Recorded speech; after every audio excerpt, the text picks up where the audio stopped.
അമ്മ സംഘടനയുമായി ബന്ധപ്പെട്ട വിവാദത്തിൽ നേതൃത്വത്തിനെതിരെ നടി ഉഷ ഹസീന തന്നെയും ജിഹാദി എന്ന് വിളിച്ചിട്ടുണ്ട് എന്ന് ഉഷ ഹസീന മാതൃഭൂമി ന്യൂസിനോട് പ്രതികരിച്ചു. അതാരാണ് എന്ന് ഞാൻ ജനറൽ ബോഡിയിൽ പറയും. അമ്മ താരസംഘടനയിൽ ഗ്രൂപ്പുകളാണ്. അൻസിബയെ സംഘടനയിൽ ഒറ്റപ്പെടുത്തുന്നുണ്ടായിരുന്നുവെന്നും ഉഷ ഹസീന പറഞ്ഞു. അമ്മ താരസംഘടനയിൽ കുറച്ചധികം ദിവസങ്ങളായി പുകഞ്ഞുകൊണ്ടിരിക്കുന്ന പ്രശ്നങ്ങളെല്ലാം മാധ്യമങ്ങൾ ലോകത്തിനു മുന്നിലേക്ക് എത്തിക്കുകയാണ്. മാത്രമല്ല ഓരോ ദിവസങ്ങളും പരാതികളും പരിഭവങ്ങളും പ്രശ്നങ്ങളും ഒക്കെ പറഞ്ഞുകൊണ്ടിരിക്കുകയാണ്. ഈ ഒരു വിഷയത്തെക്കുറിച്ച് മുൻപേ അറിഞ്ഞിരുന്നോ? നേരത്തെ അറിയാമായിരുന്നു. അൻസിബയുമായിട്ടൊക്കെ നമുക്ക് എപ്പോഴും കമ്മ്യൂണിക്കേഷൻ ഉള്ളതാണല്ലോ. അപ്പോൾ ഈ വിഷയമൊക്കെ അൻസിബ കഴിഞ്ഞ തെരഞ്ഞെടുപ്പ് കഴിഞ്ഞപ്പോൾ തൊട്ട് ഉള്ള അൻസിബ ഓഫീസിൽ ചെല്ലുമ്പോൾ തൊട്ട് അവളെ ഒറ്റപ്പെടുത്തുന്ന വിവരങ്ങളൊക്കെ അറിയാം. 2 ഗ്രൂപ്പാണെന്നാണ് ആദ്യം നമ്മൾ വിചാരിച്ചത്. ഇപ്പോൾ 3 ഗ്രൂപ്പാണെന്നാണ് പറയുന്നത്.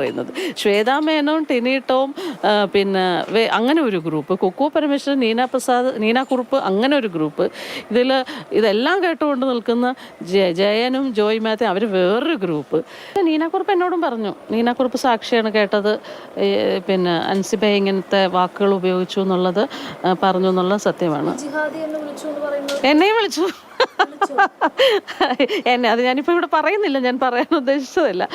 ഞാൻ ജനറൽ ബോഡിക്ക് പറയണമെന്ന് അംഗമെന്ന നിലയ്ക്ക് ഇതൊക്കെ ചർച്ച ചെയ്യേണ്ടത് സംഘടനയിലാണ്. അപ്പോൾ സംഘടനയിലേക്ക് ഞാൻ പറയാനായിട്ട് ജനറൽ ബോഡിക്ക് പറയാനിരിക്കുകയാണ്. എന്നെയും പറഞ്ഞു ജിഹാദിയാണ് എന്ന് പറഞ്ഞു. അപ്പോൾ എന്നോട് ആരാണ് പറഞ്ഞതെന്നും ഇത് ആരാണ് പറഞ്ഞതെന്നും ഒക്കെ ഞാൻ ജനറൽ ബോഡിക്ക് പറയും. എക്സിക്യൂട്ടീവ് കമ്മിറ്റി അംഗം, ഭാരവാഹിയായിട്ടുള്ള ഒരു എക്സിക്യൂട്ടീവ് കമ്മിറ്റി അംഗം തന്നെയാണ് പറഞ്ഞിരിക്കുന്നത്. കഴിഞ്ഞ കുടുംബ സംഗമത്തിന് ഒരു അമ്പലമായിട്ട് ബന്ധപ്പെട്ട ഒരു സ്പോൺസർഷിപ്പ് വന്നപ്പോൾ അവൾ പറഞ്ഞു, ഒരു മതത്തിൻ്റെ ആൾക്കാർ, അമ്മ മതേതരമായിട്ട് എല്ലാ ജാതിയിലുള്ള എല്ലാ മതത്തിലുള്ള ആൾക്കാരുള്ളതാണ്, ഇതിനകത്തേക്ക് രാഷ്ട്രീയമോ അല്ലെങ്കിൽ മതമോ ഒന്നും കൊണ്ടുവരണ്ട, ഒരു ഡൊണേഷനായിട്ട് വേണമെങ്കിൽ സ്വീകരിക്കാം, ശരിയല്ല എന്നുള്ള നിലപാടെടുത്തതിൻ്റെ പേരിലാണ് കുട്ടിക്കെതിരെ ഗൂഢാലോചനകൾ നടന്നത് എന്നാണ് എനിക്ക് മനസ്സിലായത്.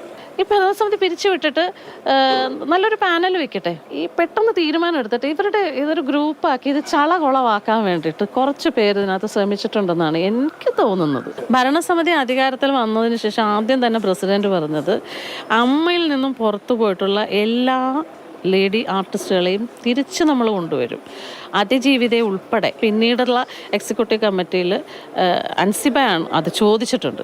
അപ്പോൾ പിന്നീട് ചോദിച്ചപ്പോൾ അമ്മയിലെ ചില അംഗങ്ങൾ അതിപ്പോൾ വേണ്ട, അതൊന്നും വേണ്ട എന്ന് പറഞ്ഞു എന്നാണ് പ്രസിഡന്റ് കമ്മിറ്റിയിൽ പറഞ്ഞതെന്ന് പറഞ്ഞു. അപ്പോൾ അതൊക്കെ അറിയണമല്ലോ നമുക്ക് ആരാണ് പറഞ്ഞതെന്നതൊക്കെ ജനറൽ ബോഡി വരട്ടെ.